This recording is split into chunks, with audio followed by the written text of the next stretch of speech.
네, 따끈따끈한 소식을 파헤쳐보는 시사 얼리버드 이슈 빅데이터는 알고 있다. 오늘 함께하도록 하겠습니다. 네, 시사요정 플러스 귀요미죠. 시시시시시요미. 네, 우리 이데일리 김성훈 기자님 나와 계십니다. 어서 오세요. 네, 안녕하세요. 네.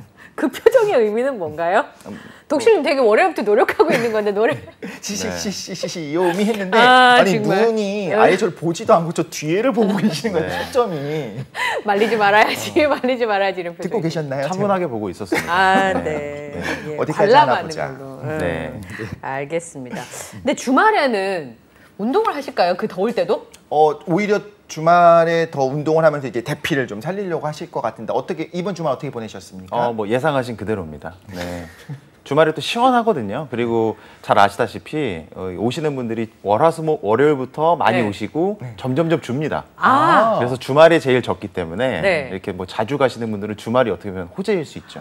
오히려 네. 좀 시원하게 사람들 없을 때 마음껏 네, 운동하실 수 네. 있는. 막 줄 서서 해야 되는 경우도 있거든요. 그렇죠? 월요일 저녁 같은 경우에는. 네. 그럴 때는 차분하게 기다렸다가 이제 주말에 다 몰아붙이겠다. 그러니까 이런 마음가짐으로. 운동하는 피트니스는 초초초가 제일 사람이 많을 것 같아요. 월초, 연초, 뭐 주초 이렇게. 네, 그거를 이해하시면 좋은 게 연초에 제일 많고요. 월초에 제일 많고 그다음에 주초에 제일 많습니다. 주초에 제일 많고 네. 그다음 여름이 시작되기 직전에 제일 많고. 네, 맞습니다. 이미 늦었는데 네. 네, 뭐 그때라도 오시는 것도 뭐 나쁘진 않겠지만. 그러니까 이미 네. 늦었는데 왜 내가 뜨끔하죠? 제가 그럴 줄 알고 저는 이미 항상 늦었기 때문에 하지 않습니다.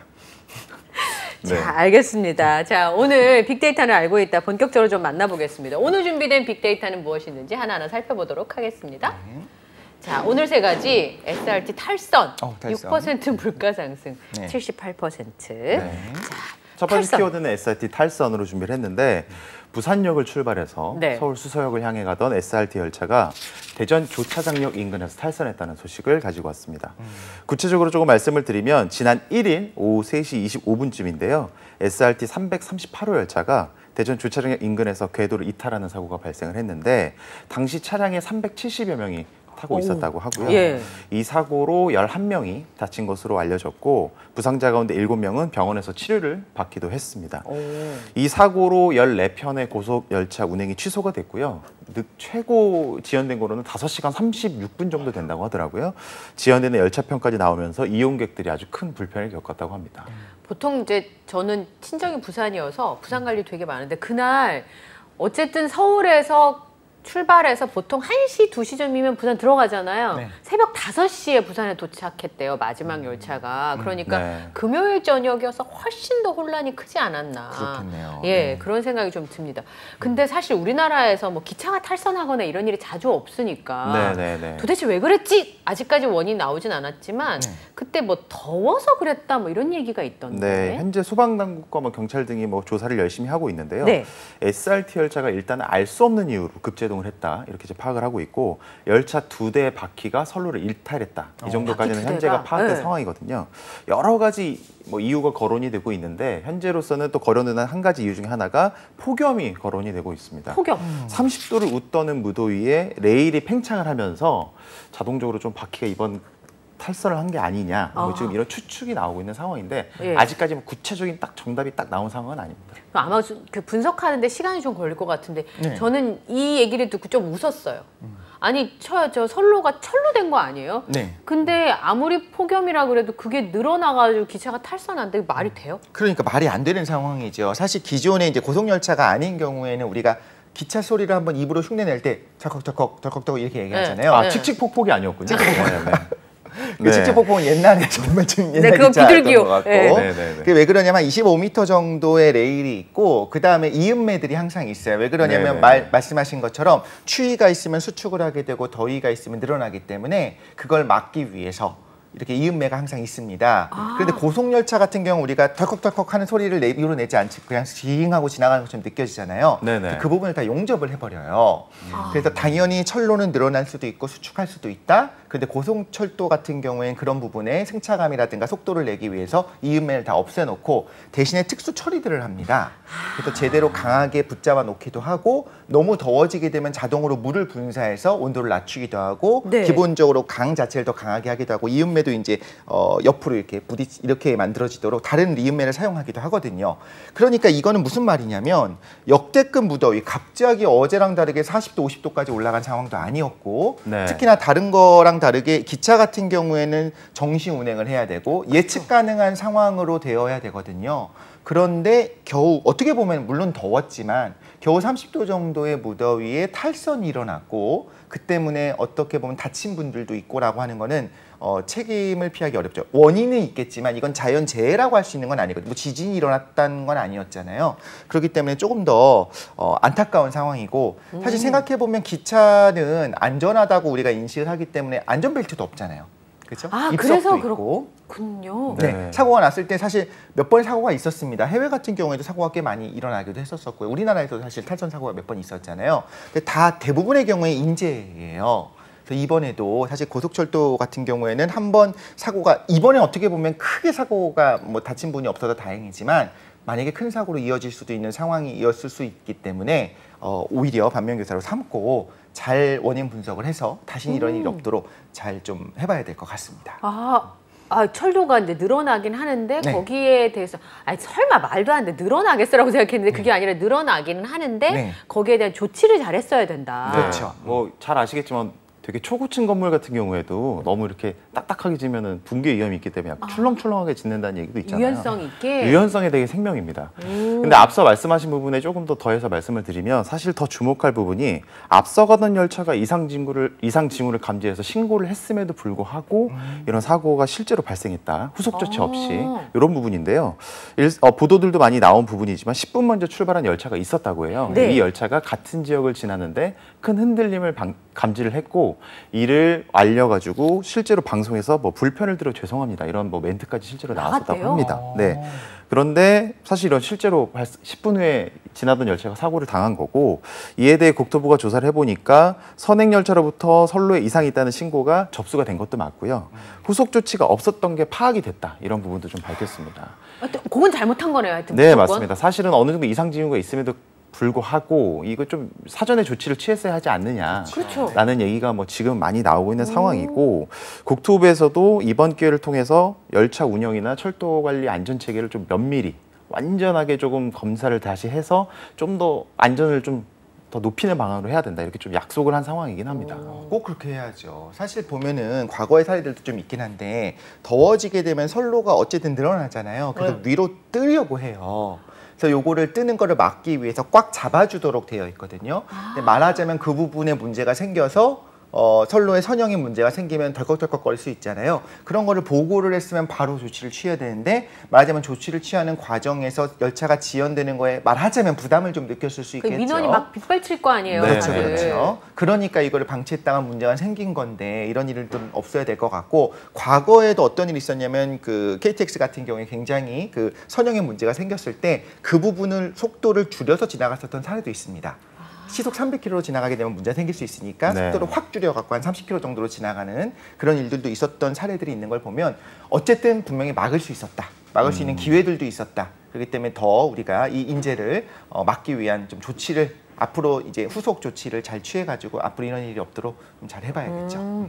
기관사분이 그날 심한 진동을 느꼈다 정도 인터뷰한 것으로 지금 알려져 있는데 사고를 좀 분명하게 밝혔으면 좋겠다라는 네. 생각이 좀 듭니다. 자, 두 번째 키워드를 한번 볼까요?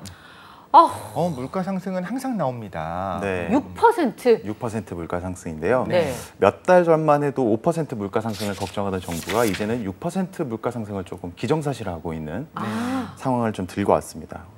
내일 있죠. 네. 5일날 발표 예정인 6월 물가 상승률이 6%를 넘길 수 있다. 뭐 이런 우려가 지금 커지고 있는데요.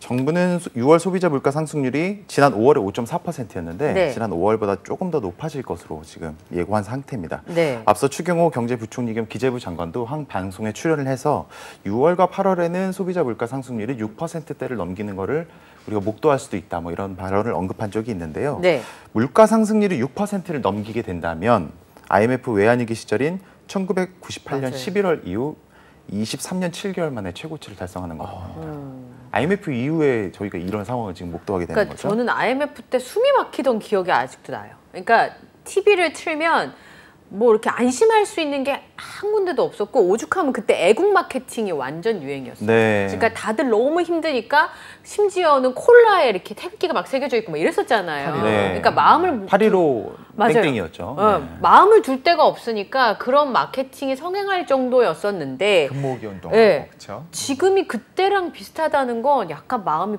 불안한 느낌들을 다 갖게 되고 또 하나는 그래서 요즘 배달이 주는 이유가 이제 너무 물가가 많이 오르면 부담을 느끼니까 네. 먹지 말자, 사 먹지 차라리. 말자. 그래서 오히려 또 라이더 하시는 분들은 네. 지금 안 그래도 힘든데 네네네. 직장을 잃는 악순환인 것 같아요.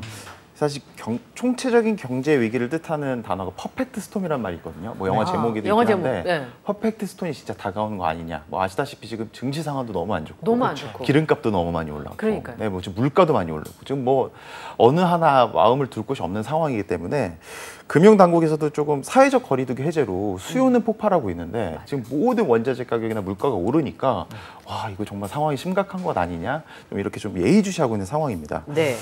참고로 조금 하나 좀 유의미한 지표를 말씀드릴 게 무역수지 적자폭인데요. 네, 산업통상자원부가 발표한 상반기 수출입 통계를 한번 보니까 상반기 수출액이 지난해 동기보다 무려 15% 가까이 증가한 3,503억 달러를 기록을 했습니다. 그런데 수입이 이제 가지고 온 거죠. 네. 26.2%가 늘어난 3,606억 달러. 이렇기 때문에 무역 수지가 103억 달러 적자를 기록했는데 앞서 말씀드린 거랑 똑같습니다. 우리가 많이 이렇게 수출을 해서 많이 오히려 좀 팔았어요. 나라 분위기가 좋아져야 되는데 원자재 가격이 오르니까 수입 가격이 더 오른 거예요. 네. 그래서 무역 주지 적자폭이 더 오른 상황. 이런 아이러니한 지금 상황이 펼쳐진 겁니다. 그러니까요. 그러니까 제7광구처럼 어디서 우리도 석유 좀 났으면 좋겠다. 네. 영화처럼. 네. 그런 생각이 이제 바다를 볼 때마다 그런 생각이 드는 거예요. 제7광구에 있지 않을까? 거기 가면 우리도 그 미국처럼 네. 셰일가스 숨겨져 있었던 것처럼 숨겨져 있는 석유가 있지 않을까? 너무 답답하니까. 왜냐하면 이런 일 생길 때마다 우리는 꼭 샌드위치 된 신세처럼 네네네. 그러니까 잘 파는데도 불구하고 중국에서 무슨 일 나면 중간재 소비재 때문에 걱정하고 그렇죠. 또 원자재 가격이 오르면 석유 한 바람 안 나는 데다가 철광석유 뭐고 다 부족하니까 이걸 좀 노연할 수 있는 방법이 없나 이런 생각을 좀 하게 되더라고요. 그러니까 우리나라는 사실 그 공룡 발자국이 굉장히 많은 곳입니다. 공룡 발자국이요? 네, 갑자기? 그래서 공룡이 좀 많이 살았던 걸로 추정이 되는데 네. 그래서 농담같이 아니 네. 우리 공룡도 그렇게 많이 살았으면서 좀 석유가 좀 되시지 아. 왜 석유가 되지 않고 그대로 있었을까라고 이렇게 농담을 하기도 합니다. 실제로는 석유가 이제 공룡이 석유가 된 건 아니니까요. 어쨌든 뭐 그게 이렇게 쌓여가지고 되는 거니까. 네, 그리고 플랑크톤으로 생각을 하죠 보통은. 근데 우리는 왜 없나? 그러니까요. 한 네. 방울 나지 않다 보니. 근데 엄밀하게 말하자면 또 이제 우리가 생각하는 그 원유가 나지 않는 거지 석유라고 하는 어떤 그런 지하자원이 없는 건 아니기는 하죠. 그래요? 천연가스도 나기도 네. 하고 하는데 그게 이제 채산성이 맞지도 않고 하다못해 미국처럼 뭐 시에일가스라도 좀 많이 나오면 좋겠는데 그것도 아니고 네. 안타까움들은 좀 있습니다. 네, 알겠습니다. 근데 민선 8기 출범하지 않았나요? 네, 맞습니다. 그러면 이제 이분들은 뭘 좀 네. 잘해야 되는 상황에 사람들이 지금 굉장히 분노한 상황이기 때문에. 맞습니다. 물가가 네. 올랐으니까 뭐든지 조금 절약하고 조촐하게 하고 좀 네. 불쾌하지 않을까 싶은 네. 생각이 드는데 지방자치단체장 임기가 좀 일제히 시작이 됐는데 좀 지금 홍수도 있잖아요 최근에는. 맞아요. 시기가 너무 어목하다 보니까 좀 조촐하게 취임식을 연 곳이 대부분이었는데 그렇죠. 성대한 행사를 강행해서 좀 빈축을 사고 있는 것도 있습니다. 그런 데가 있었어요? 네, 강남구와 서대문구가 대표적인데 조성명 신임 강남구청장이 삼성동 코엑스의 오디토리움 홀에서 취임식을 진행을 해서 화제가 됐습니다. 이 규모가 3개층에 1,000석이 넘는 규모거든요. 네. 네, 하루 대관료만 부가세를 제하고 974만 원이나 된다고 합니다. 이분은 재선하기 힘들 수도 있어요. 네, 잘못하면. 근데 여기서 끝이 아닙니다. 여기서 네. 프로젝트 가격, 조명, 이런 부대 시설 가격은 또 따로 추가가 되고요. 강남 심포니 오케스트라, 그리고 강남 합창단 축하 공연까지 있었다고 해요. 축하 공연도 있었어요? 네, 맞습니다. 네. 그래서 1시간 동안 구청장 취임식을 위해 사용된 금액이 5,914만 원이라고 합니다. 예. 네. 이에 대해서 뭐 코엑스 취임식이 전례가 없는 행사기도 한데 그것도 전례가 없는 건데. 보통 이제 일반적인 강남 구청장 취임식은 뭐 이제 구청에 있는 구청에서 하지 않아요? 네, 구청에 있는 공간을 이용한다던가 뭐 야외에서 하고 싶으면 뭐 구청 주변에 있는 뭐 잔디밭에서 했겠죠. 그쵸. 네. 코엑스 취임식은 전례가 없다는 반응이고요. 강남구청 관계자가 이에 대해서 4년 전에 취임식을 열지 못해서 취임식을 보고자 하는 주민 의견이 많아서 코엑스에서 열었다. 네. 온라인으로 해도 되는데. 네, 이렇게 좀 그죠? 설명을 했습니다. 지금 IMF 최대로 지금 물가 상승률을 기록하고 있는데 네네네. 최대의 어떤 역대급 호황도 아닌 상황에서 아, 이거 좀 마음이 아프네요. 많은 정무 분들이. 감각이 조금 높진 않으시네요. 이게 물가 그쵸? 상승률 네. 6%라고 하는 거는 물가의 수위가 6% 올라갔다는 게 아닙니다. 그렇죠? 그쵸. 네. 물의 양이 늘어났다는 게 아니고 우리의 체감 물가가 올라갔다는 거잖아요. 네. 그걸 좀 가슴에 새겨야 될 필요가 있는 것 같습니다. 그러니까 사실은 얼마 전에 그런 기사 제목을 봤어요. 조금 더 저렴한 반찬을 사기 위해서 3kg를 걸었습니다. 아이고. 그러니까 네. 요즘 쪽방촌이나 이 경제적으로 굉장히 어려우신 분들이 너무 이제 식료품 가격이 오르니까 그걸 어떻게든 줄여보려고 그러고 있는 상황인데 그러셨단 말이죠. 네네. 그 돈을 다 그분들한테 나눠주셨어도 지금 시원찮은 그런 상황인데. 그렇죠. 아, 저 굉장히 넓어 보이네요. 시원해 보입니다. 네. 사실 그 서대문구 입장에서 간략히 좀 설명을 드리면 16대 18대 국회의원 출신이 이성원 서대문 구청장은 네. 홍제동 인왕시장 앞에 마련된 특설무대에서 취임식을 했다고 하는데요. 네. 행사가 1시간 20분 정도 진행됐다고 하는데 시장 일대 일부 도로 9시간 동안 통제를 했다고 하고요. 9시간이요? 네네. 아까 여기 KTX 그 SRT보다 더 오래 네. 통제했군요. 좌석 2,000여 개를 포함해서 뭐 총 들어간 예산이 3,300만 원 정도라고 하니까 뭐 크게 뭐 비슷한 수준이라고 보시면 될 것 같습니다. 네. 앞서 말씀드렸던 사례. 예. 그러니까 돈 3,300만 원이 아니라 저 속 터지게 한 거에 대한 그 얘기들이 아마 더 있지 않을까. 그렇죠. 임명된 것도 아니고 선출됐습니다. 국민의 마음을, 그러니까 돈이 중요한 거, 돈도 물론 중요하지만 국민의 마음을 좀 헤아려주고 네. 만져주는 그런 정치가 앞으로 좀 이루어졌으면 좋겠다는 바람이 있습니다.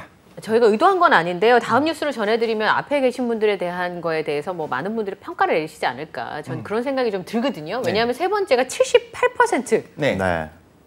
78%. 이게 어떤 수치인지 좀 궁금해하실 텐데 네. 응급실 의사가 환자나 보호자로부터 폭언이나 폭행을 당했다는 비율입니다. 저렇게 많아요? 네, 대한의사협회가 대부분이네요. 응급의학과 의사 771명을 대상으로 응급실 폭력 방지 긴급 설문조사를 시행을 했는데 네. 최근 1년 이내 환자나 보호자로부터 폭행을 당한 적이 있다. 폭언을 당한 적이 있다. 이런 응답이 78.1%에 달했다고 합니다. 좀 더 구체적으로 수치를 말씀을 드리면 폭언이나 폭행 횟수가 1년에 한두 번이었다. 47.3%로 가장 많았고요. 그러니까 1년에 한두 번은 50, 네. 반 정도는 겪으신다는 거잖아요? 맞습니다. 한 달에 한두 번이었다는 32.1%, 그리고 일주일에 한두 번은 11.2%였고요. 매일 한두 번 듣는다는 얘기도 1.7%나 있었습니다. 너무 많은데요? 네. 오. 의사들은 신변의 위협을 당했을 때 대응 방안을 묻는 말에 그냥 참는다. 어떻게 해요? 네, 그죠? 44.9%로 가장 많았고, 반면에 피해자가 가해자의 처벌을 원치 않으면 처벌을 주지 않는 반의사 불벌죄라고 있거든요. 네. 이거는 좀 부정적인 견해를 나타내는 의견이 87.1%였습니다. 그럴 그렇죠. 수 있죠. 아니 의사 입장에서 이런 반의사 불절제가 있는 상황에서 좀 이제 합의도 하고 이렇게 좀 이루어지기를 병원에서는 요구할 수도 있잖아요. 그럼 네. 의사 입장에서는 아닙니다. 끝까지 저는 이제 법대로 하겠습니다라고 말하기 쉽지 않다는 쉽지 거죠. 않죠. 그러니까 네. 어느 정도 이제 선처를 바란다고 혹은 뭐 의사에 반해서 처벌하지 않으니까 이렇게 탄원을 어떻게 보면 할 수밖에 없는 상황이 될 수 있는데 이런 법조항이 있다 보니까 오히려 어떻게 보면 처벌받지 않고 넘어가고 유야무야 넘어가는 상황들이 너무 많이 일어날 수 네. 있겠다 생각이 네. 듭니다. 네, 드라마에서 보면 내 지인이 다쳐가지고 막 마음이 급하니까 의사 네. 멱살 잡는 장면 이런 거 이제 드라마 나오면 그때 그 의사분들이 굉장히 괴롭겠다는 생각은 못하고 아 굉장히 절박한가 보다라고 생각했는데 매일 그 업무를 하시는 특히나 응급실에서 근무하시는 의사 선생님들은 아 진짜 힘드시겠다 이런 생각이 좀 들기도 해요. 자, 그러고 보니까 드라마 같은데 사이다 장면들도 있어요. 그래서 어떻게 보면 생명이 오고 가는 사람들이 네. 있는데도 불구하고 나 약간 살짝 다리 삐끗한 것 같고 왜 나 안 도와주냐 막 소리 지르고 있을 때 의사 선생님이 탁 오셔가지고 저 사람 생명이 지금 위급하지 않냐 기다려라 딱 하는 순간에 이렇게 찔끔하는 그런 장면들이 되게 우리가 속 시원하게 사이다로 보기도 하잖아요. 네. 근데 이 부분에서 공감한다는 건 어떤 의미냐면 응급실에 가보면 그렇게 소리 지르면서 난동을 피우는 환자들이 있을 수 있다라는 걸 우리가 알고 있다는 거잖아요. 네. 이건 좀 문제가 좀 심각한 것 같아요. 사실은 이 응급실이라는 곳이 되게 인간의 어떤 원초적인 진짜 고통, 어려움, 네. 고통을 호소하는 곳이잖아요. 그러다 보니까 사실은 내가 의도하지 않은 뭐 폭언이라든가 이런 게 충분히 나올 수도 있다고 생각을 합니다. 하지만 이게 인간과 인간의 어떤 대하는 거고 그리고 나를 고쳐주기 위해서 의사 선생님들이 계시는 거잖아요. 그런 측면에서 봤을 때 조금 더 배려하고 이런 자세가 필요한데 사실은 78%라는 수치 자체를 보면 아직도 조금 멀지 않았나 이런 생각이 네. 좀 들기도 하고. 그러니까 저는 응급실에 막 머리가 아파서 갔는데 사실 그 중환병이 아닌데 열린 데가 거기밖에 없어 응급실 많이 가잖아요. 네, 네, 네. 검사해야 되니까 앉아 계세요. 그럼 네, 이렇게 아직 좀 서운했었는데 아 너무 서운해하지 말아야겠다는 생각이 들기도 하고 네. 이런 데가 또 있어요. 동사무소. 주민센터에 가면 막 오셔가지고 맡겨놓은 것 마냥 막 내놓으라고 하시는 경우가 있어요. 맞습니다. 네. 네.